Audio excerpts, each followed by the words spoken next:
আমি এখন সকাল 6:10 শিয়ালদা কৃষ্ণনগর লোকালে উঠব। আমি কৃষ্ণনগরে পৌঁছলাম। 1 নম্বর প্ল্যাটফর্মে ট্রেন দিয়েছে। আমি এখন পিছনে জিপ গাড়ির মতো 4 জন বসেছে, মাঝখানে রয়েছে 4 জন বসেছে, ড্রাইভারের দুপাশে 2 জন, মোট 10 জন প্যাসেঞ্জারকে নিয়ে ড্রাইভার এখন যাবেন। এই মন্দিরের নাম মায়াপুর চন্দ্রোদয় মন্দির।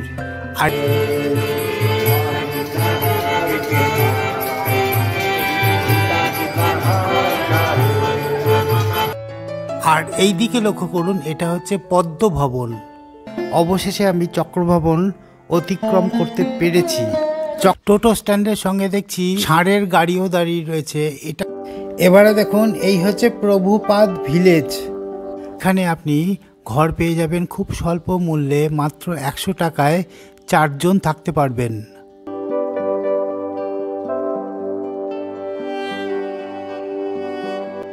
এইখান থেকে ইস্কন মন্দিরটা লক্ষ্য করুন, একটু দূরে আছি বলে পুরো। নমস্কার দর্শক বন্ধুরা, আজকে 15ই মার্চ 2025। আজকে ঠিক দোলের পরের দিন। আজকে হচ্ছে হোলি উৎসব, আর এই হোলি উৎসবেই আজকে চলেছি মায়াপুরে, ওখানকার হোলি উৎসব দেখতে। সঙ্গে থাকুন। একদিনের ছুটিতে কিভাবে মায়াপুর ভ্রমণ করতে পারবেন তা আপনারা পুরোটাই দেখতে পারবেন। কিভাবে যাবেন, কত খরচা, সবই জানতে পারবেন এই ভিডিওতে। আমি এখন সকাল 6:10 শিয়ালদা কৃষ্ণনগর লোকালে উঠব। আমি এখন দমদম স্টেশনে দাঁড়িয়ে। এখানে ট্রেনটা 6:20-25 নাগাদ আসবে। আমি প্রথমে এই ট্রেনে কৃষ্ণনগর যাচ্ছি। ভিডিওর সঙ্গে থাকুন। মায়াপুর ইস্কন হলো আমাদের প্রত্যেকের হৃদয়ে অবস্থিত গৌরাঙ্গ মহাপ্রভুর পবিত্র তীর্থভূমি। এখানে গিয়ে শ্রী চৈতন্য মহাপ্রভু শ্রীকৃষ্ণের বিগ্রহ দর্শন করতে পারবেন এবং নাম সংকীর্তনে অংশগ্রহণও করতে পারবেন। আপনাদের হৃদয় তৃপ্ত হয়ে যাবে। এই ভিডিওতে আপনি কিভাবে যাবেন, কোথায় স্বল্প মূল্যে প্রসাদ পাবেন, কোথায় বিনা পয়সায় প্রসাদ পাবেন, এগুলো পুরো পরিষ্কার জানতে পারবেন। এছাড়াও মায়াপুর ইস্কনের প্রত্যেকটা অংশ আমি আপনাদের খুঁটিয়ে খুঁটিয়ে দেখাবো, যাতে ইস্কনের পুরো ম্যাপ আপনারা বুঝতে পারেন। আমার ট্রেন এসে গেছে। এবারে আপনাদের সঙ্গে আবার আমার কৃষ্ণনগরের প্ল্যাটফর্মে দেখা হবে। কৃষ্ণনগরে পৌঁছলাম। 1 নম্বর প্ল্যাটফর্মে ট্রেন দিয়েছে। আমি এখন এই ট্রেন থেকে নামছি। রাইট টাইমে সকাল 8:35-এ পৌঁছে গেলাম। এই চায়ের দোকানে চা খেয়ে এখানে জিজ্ঞেস করে জানতে পারলাম, এই 1 নম্বর প্ল্যাটফর্ম থেকে সোজা গিয়ে নেবে একটা অটো স্ট্যান্ড পড়বে। সেই অটো স্ট্যান্ডে 30 টাকা দিয়ে ঘাট পর্যন্ত যাওয়া যাবে। সেই ঘাট থেকে 3 টাকা দিয়ে জলঙ্গি নদী পেরিয়ে ইস্কন মন্দির। আর বাসে করেও যাওয়া যায়, কিন্তু বাস স্ট্যান্ড নাকি এখান থেকে 3-3.5 কিলোমিটার দূরে। তো বাস স্ট্যান্ডে যাওয়ার জন্য আবার আমাকে একটা টোটো করতে হবে। সেই জন্য আমি এখান থেকে অটো করে 30 টাকা দিয়ে চলে যাব। সঙ্গে থাকুন, তারপরে কি পরিবহন পাই সেটা দেখতে পারবেন। এই আমার অটো। এই অটোর পিছনে জিপ গাড়ির মতো 4 জন বসেছে, মাঝখানে রয়েছে 4 জন বসেছে, ড্রাইভারের দুপাশে 2 জন, মোট 10 জন প্যাসেঞ্জারকে নিয়ে ড্রাইভার এখন যাবেন। আমি ড্রাইভারের বাঁ দিকে সিটটা পেয়েছি। যারা এইভাবে যেতে অভ্যস্ত নয় তারা টোটো করে 10 টাকা দিয়ে বাস স্ট্যান্ডে চলে যাবেন এবং বাসে করে একদম মায়াপুর মন্দিরের সামনে পৌঁছবেন। আমার অটো এখন রেল লাইনের পাশ দিয়ে যাচ্ছে। এই রেল লাইনটা নতুন চালু হবে। এই রেল লাইন চালু হয়ে গেলে আপনারা অনায়াসেই ট্রেনে করে সোজা মায়াপুর মন্দিরে চলে যাবেন। আর অটোয় ওঠার ঝামেলা থাকবে না। আশা করি এই রেল লাইন খুব শীঘ্রই চালু হয়ে যাবে। রাস্তাটা খুবই সুন্দর, চারিদিকের প্রাকৃতিক দৃশ্য খুবই মনোরম। এখানে লক্ষ্য করুন, একটা নতুন স্টেশন তৈরি হয়েছে, কিন্তু এখনও রেল চলাচল শুরু হয়নি। খুব শীঘ্রই শুরু হবে শুনছি। অটো আমাকে এখানে নামিয়ে দিল। ওই সোজা ওই রাস্তা দিয়ে আমি এসেছি। আর এই দেখুন, এই গলিতে হচ্ছে অটো স্ট্যান্ড। আর এই দিকে কিছুটা দূরে হলো নবদ্বীপ যাওয়ার নৌকার ঘাট। আর এই বাঁ দিকে গেলে পড়বে জলঙ্গি নদীর ঘাট। এই জলঙ্গি নদীর ঘাট পেরিয়ে আমাকে যেতে হবে ইস্কন মায়াপুর। আমি এখন ঘাটের দিকে এগিয়ে যাচ্ছি। অটোতে 20 কিলোমিটার পথ পাড়ি দিয়েছি এবং আমার প্রায় 45 মিনিট সময় লেগেছে। এই ঘাটটার নাম হলো স্বরূপগঞ্জ হুলোর ঘাট। আর ফেরিঘাটের নাম হলো সখীচরণ রায় ফেরিঘাট। টিকিট কাটা হয়ে গেছে, এবার নৌকায় উঠব। এই দিকে গেলেই নৌকা পেয়ে যাব।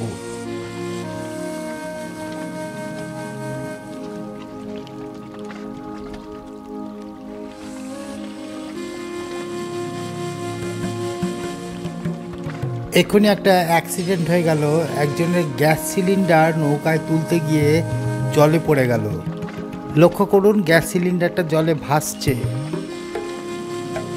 একটা অল্প বয়সী ছেলে সিলিন্ডারটা তোলার জন্য খুব চেষ্টা করছে। বোটে উঠে পড়লাম। মোটর চালিত বোট, এটা পশ্চিমবঙ্গ রাজ্য সরকারের নিয়ন্ত্রণে। আর এই দেখুন আমার 3 টাকার টিকিট। সামনেই দেখুন জলঙ্গি নদী, বেশি চওড়া নয়। আমাদের ঠিক ওই পারে যেতে হবে। ওই পারে দেখুন একটা বোট দাঁড়িয়ে রয়েছে, ওটাও ছাড়বে আবার এটাও ছাড়বে। জলঙ্গি নদী পেরোলাম। এখানে লক্ষ্য করলাম স্কুটার, মোটরসাইকেল, সাইকেল এই বোটের মাধ্যমে পারাপার হয়।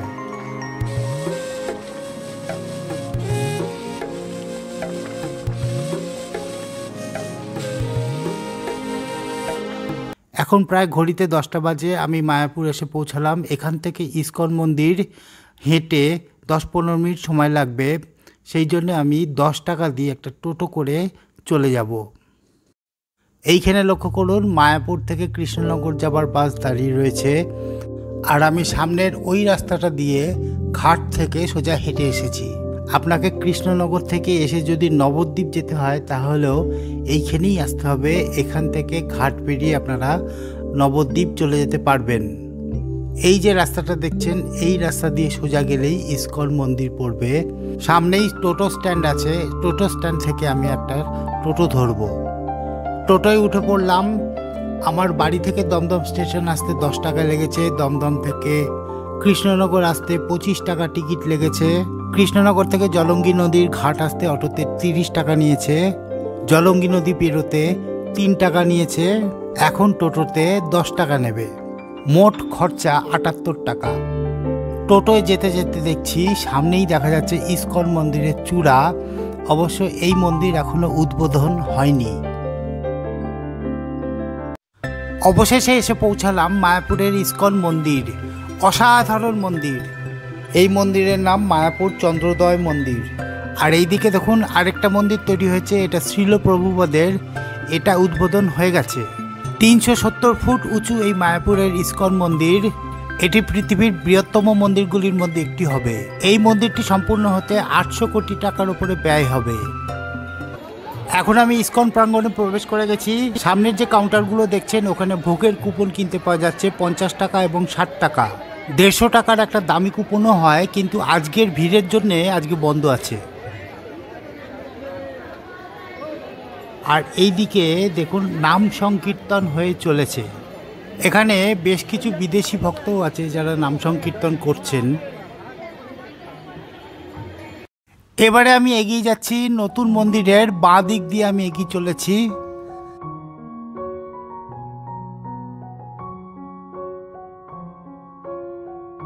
এই যে বাঁদিকে লাল হলুদ রঙের বিল্ডিংটি দেখছেন, এই বিল্ডিংটির নাম হচ্ছে চক্র ভবন। এই বিল্ডিংটি এতটাই লম্বা যে মনে হচ্ছিল যেন এ প্রান্ত থেকে ও প্রান্ত দেখাই যাবে না। এখন আমি চক্র ভবনের ঠিক মাঝামাঝি এসে গেছি। এখানে বিদেশি সাধুরা কীর্তন গাইছেন।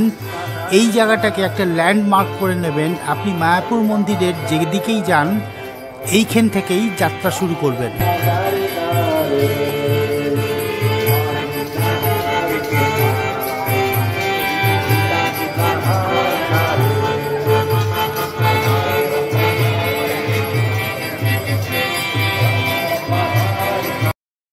আমি এই কীর্তনের জায়গা থেকে চক্রভবনের এই প্রান্ত থেকে ওই প্রান্ত অবধি একটা ভিডিও তুলছি।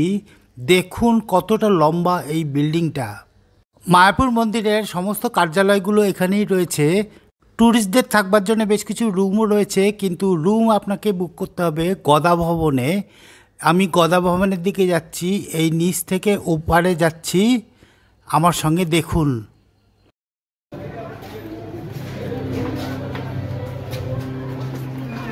গদা ভবন কোনটা? একজন ব্যক্তি বললেন যে একটু ডান দিক করে সোজা গেলেই গদা ভবন পড়বে। আমি এখন ওই দিকেই যাচ্ছি।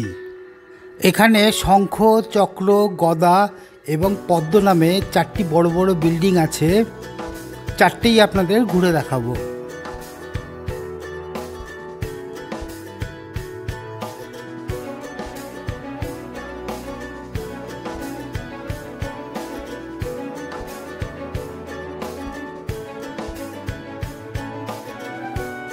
ওই সামনের বড় বিল্ডিংটা হচ্ছে গদা ভবন। চলুন গিয়ে দেখি।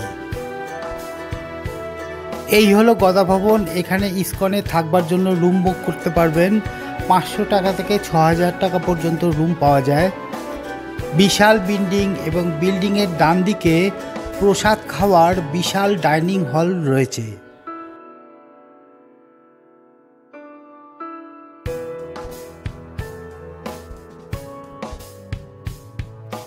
গদা ভবনে 300 জন লোকের থাকার বন্দোবস্ত করা আছে।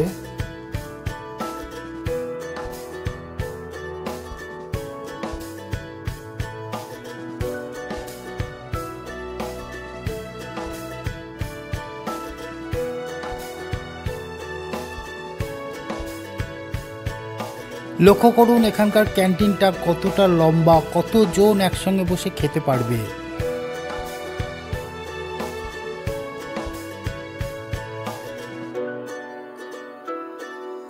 হাঁটতে হাঁটতে গদা ভবনের ক্যান্টিনের শেষ মাথায় চলে এলাম। এই ভবনের পরে আরও একটা ভবন আছে, তার নাম চৈতন্য ভবন। এখন আমি ওই দিকেই যাব।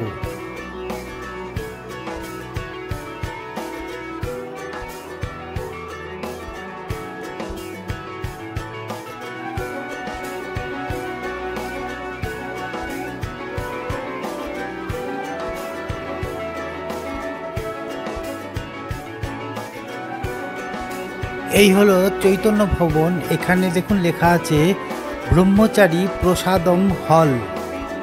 তার মানে যারা ব্রহ্মচারী তাদের ডাইনিং হল এটা।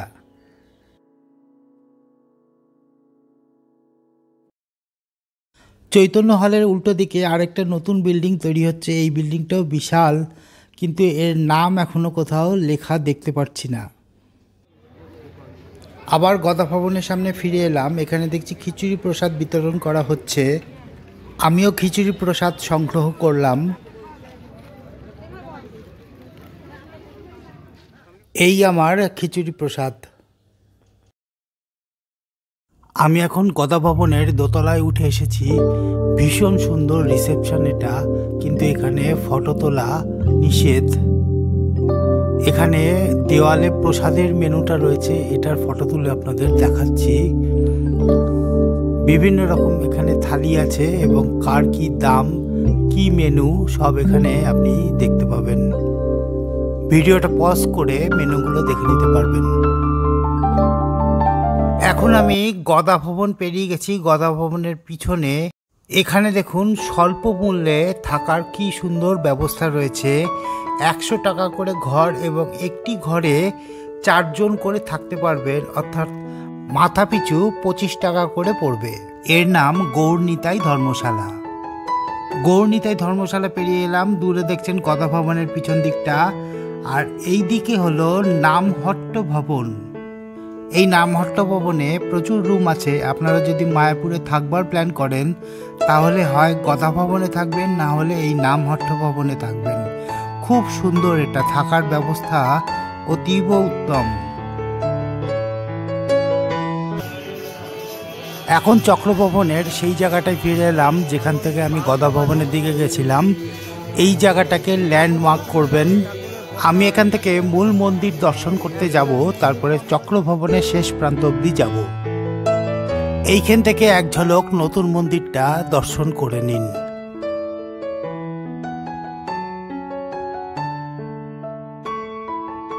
যাওয়ার পথে ইস্কন মন্দিরের এই নিজস্ব দোকানটা দেখলাম। এখানে একটা ফ্রুট জুসের দোকান আছে, বেশ সস্তাই মনে হচ্ছে। এছাড়া বইয়ের দোকান আছে এবং বিভিন্ন পূজা সামগ্রী এখানে কিনতে পাওয়া যাবে। এটা চক্রভবনের আরেকটা গেট। এই গেট দিয়ে আবার বিল্ডিংয়ের ওই পারে যাওয়া যাবে, যেটা সোজা গদা ভবনে চলে গেছে। আর এই দিকে লক্ষ্য করুন, এটা হচ্ছে পদ্ম ভবন। এই জায়গাটাকেও আপনারা আরেকটা ল্যান্ডমার্ক করতে পারেন। আমার বাঁ দিকেই আছে মূল মন্দির বা গর্ভগৃহ। আর এই পদ্ম ভবনের পেছনে আছে শঙ্খ ভবন এবং তার পেছনে অনেক কিছু দেখার আছে। তো আমরা পদ্ম ভবনের ডান দিক দিয়ে পরে যাব। আগে মূল মন্দিরে গিয়ে মহাপ্রভু এবং শ্রীকৃষ্ণকে দর্শন করে নিই। আমি এখন ঠিক মূল মন্দিরের সামনে দাঁড়িয়ে আছি। এখানে এসে শুনলাম মোবাইল জমা রেখে মন্দিরে প্রবেশ করতে হবে। আমি ক্যামেরাটা একটু জুম করছি, এখান থেকে একটু হলেও মহাপ্রভুকে দর্শন করা যাবে।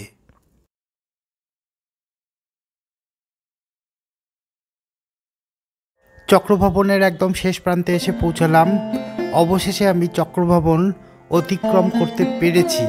চক্রভবনের শেষে দেখছি একটা কীর্তনের মিউজিক্যাল ইনস্ট্রুমেন্টের দোকান আছে, ভারী সুন্দর।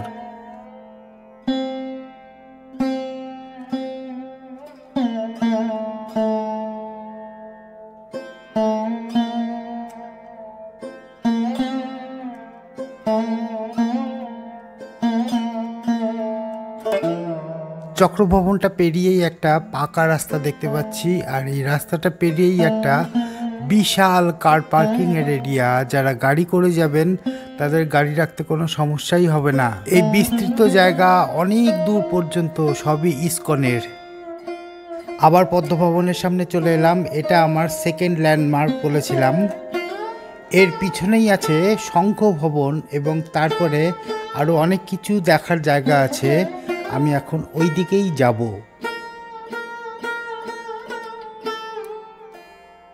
আমি এখন ঠিক পদ্মভবনের পেছনেই আছি। এখানে পূজা দেওয়ার কাউন্টার আছে, আপনারা এখান থেকে পূজা দিতে পারবেন। এবং এখানে প্রসাদেরও একটা কাউন্টার আছে, ভিডিওতে অত স্পষ্ট হয়তো উঠছে না। আর আমার ডান দিকেই হলো এটা শঙ্খ ভবন।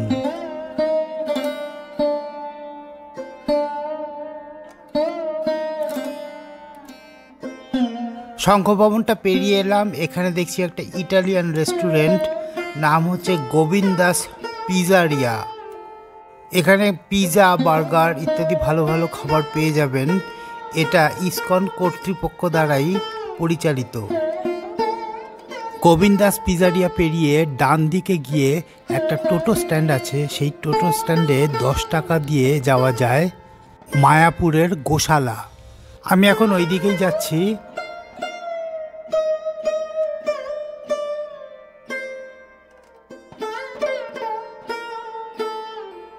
সামনে লক্ষ্য করুন, একটা ছাউনি দেওয়া জায়গা রয়েছে, ওখানে বসে ভক্তরা বিশ্রাম নিতে পারে। ওর ঠিক পিছনেই আছে পাবলিক টয়লেট এবং এই ছাউনি দেওয়া জায়গাটার ডান দিকে আছে জলের সুন্দর ব্যবস্থা। এই দেখুন, পানীয় জলের ব্যবস্থা রয়েছে। এখানে আপনারা বোতলে করে জল ভরে নিতে পারবেন। আর এই ডান দিকে রয়েছে বিনা পয়সায় প্রসাদ দেওয়ার একটা জায়গা। আমার ডান দিকে 5 স্টার রেস্টুরেন্টের মতো গোবিন্দাস পিজারিয়া রয়েছে। আর এইখানে দেখুন বিনা পয়সায় ভোগ খাওয়ার জায়গা। এটা একমাত্র কোনো ধর্মীয় স্থানেই সম্ভব। আমি 10 টাকা দিয়ে টোটোয় করে গোশালায় চলে এলাম। তাড়াহুড়ো করে টোটোয় ওঠার ভিডিওটা করিনি। এই দেখুন এখানকার টোটো স্ট্যান্ড, আর এই হচ্ছে এখানকার গোশালা। চলুন গোশালাটা ঘুরে একবার দেখে নিই।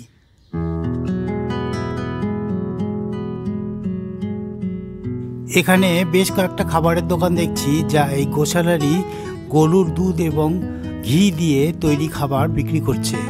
আমি একটা 20 টাকা দিয়ে লাড্ডু কিনে খেয়েছিলাম। সাইজে বেশ বড় এবং পুরো ঘি দিয়ে লাড্ডুটা ভাজা হয়েছিল। অপূর্ব খেতে, মনে হয়েছিল যেন অমৃত খাচ্ছি। গোশালা এসে ঢুকলাম। গোশালাটা বেশ বড়। আমি ছোট ছোট ক্লিপ করে খুব সংক্ষেপে আপনাদের দেখাচ্ছি।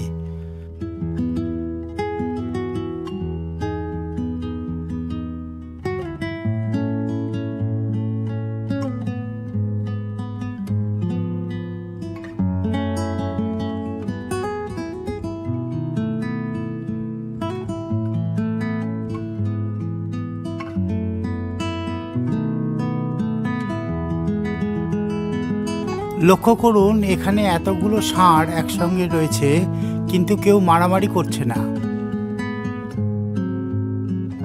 এই ষাঁড়টার শিং সমস্ত ষাঁড়ের মধ্যে সব থেকে মোটা। বিরাট চেহারা, এত বড় ষাঁড় খুব কমই দেখেছি, অথচ কি শান্ত। এখানে মন্ড করে গরুর খাবার বিক্রি হচ্ছে। আপনি এখান থেকে গরুর খাবার সংগ্রহ করে গরুদের খাইয়ে পুণ্য অর্জন করতে পারবেন। গোশালা থেকে গোবিন্দাস পিজারিয়া স্ট্যান্ডে আবার চলে এলাম। টোটো স্ট্যান্ডের সঙ্গে দেখছি ষাঁড়ের গাড়িও দাঁড়িয়ে রয়েছে। এটা করেও 10 টাকা দিয়ে গোশালায় যাওয়া যায়। আগে এই গাড়িটা লক্ষ্য করলে এই গাড়িতে করেই যেতাম, টোটোয় যেতাম না। পদ্মভবনের পেছনে গোবিন্দাস পিজারিয়াটা পেরিয়ে হচ্ছে এই গৌরাঙ্গ কুটির। এখানে আপনি ঘর পেয়ে যাবেন খুব স্বল্প মূল্যে, মাত্র 100 টাকায় 4 জন থাকতে পারবেন। বেশ লম্বাই জায়গাটা, দেখে মনে হচ্ছে প্রচুর রুম রয়েছে। এটা হচ্ছে অন্নদান কমপ্লেক্স। এখানে বিনামূল্যে মানুষকে ভোগ প্রসাদ দেওয়া হয়, আর আপনি এখানে কিছু ডোনেশন করতে পারবেন। আপনি কতজন লোকের জন্য খাবার ডোনেশন করবেন তার লিস্ট লেখা রয়েছে। 20 জন লোকের জন্য আপনি যদি খাবার ডোনেশন করতে চান তাহলে আপনার পড়বে 600 টাকা। গৌরাঙ্গ কুটিরের ঠিক উল্টো দিকেই এটা অবস্থিত, কিন্তু আজকে এখানে ভিড়ের জন্য খাওয়ানো হচ্ছে না। সামনেই একটা মাঠ আছে, সেই মাঠে বিশাল প্যান্ডেল করে মানুষকে খাওয়ানো হচ্ছে। ওই দিকটায় যাব। এবারে দেখুন, এই হচ্ছে প্রভুপাদ ভিলেজ। এখানে সুন্দর কটেজ করা আছে, এখানে আপনারা থাকতে পারবেন। তবে এখানে সবাইকে থাকতে দেওয়া হয় না। যারা ইসকনের খুব ক্লোজ ভক্ত তারাই একমাত্র এখানে এসে ওঠেন। যারা ধরুন প্রচুর টাকা পয়সা ডোনেশন করে বা এখানকার দীক্ষিত, এখানে খুব সেবা দেয়, তারাই একমাত্র এখানে এসে ওঠে। এখানে এই অন্নদান কমপ্লেক্সের বিশাল প্যান্ডেল হয়েছে। দেখুন সবাই বসে খাচ্ছে। 4টে বেজে গেছে, এখনো কত লোকে খাচ্ছে। তাহলে সারাদিনে কত লোক খেয়েছে একটু চিন্তা করে দেখুন। গোবিন্দাস পিজারিয়ার সামনের টোটো স্ট্যান্ড থেকে বাইরের দিকে যাবার আরেকটা রাস্তা আছে, সেই রাস্তা দিয়ে কিছু দূর গিয়েই দেখছি এটা একটা ফুল ডোম থিয়েটার হল। এর টিকিটের মূল্য 40 টাকা।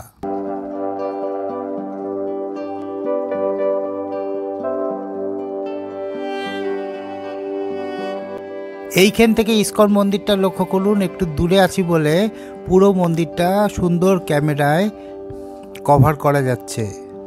অপূর্ব আর বিশাল মন্দির। এই মন্দির তৈরি হতে 800 কোটি টাকার উপরে খরচা হয়ে যাবে।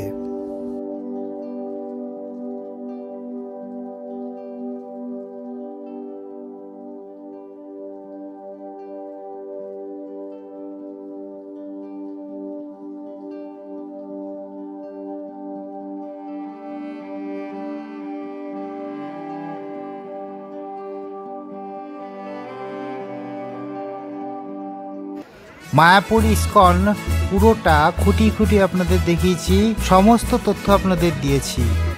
কিভাবে যাবেন, কোথায় ভোগ প্রসাদের টিকিট কাটবেন, ভোগ প্রসাদের মূল্য কত, কোথায় বিনামূল্যে ভোগ প্রসাদ পাবেন, বিভিন্ন বিল্ডিং পুঙ্খানুপুঙ্খ দেখিয়েছি। ভিডিওটি অবশ্যই শেয়ার করে ছড়িয়ে দিন, আর একটা লাইক দিন, আর চ্যানেলটি সাবস্ক্রাইব করুন। ধন্যবাদ।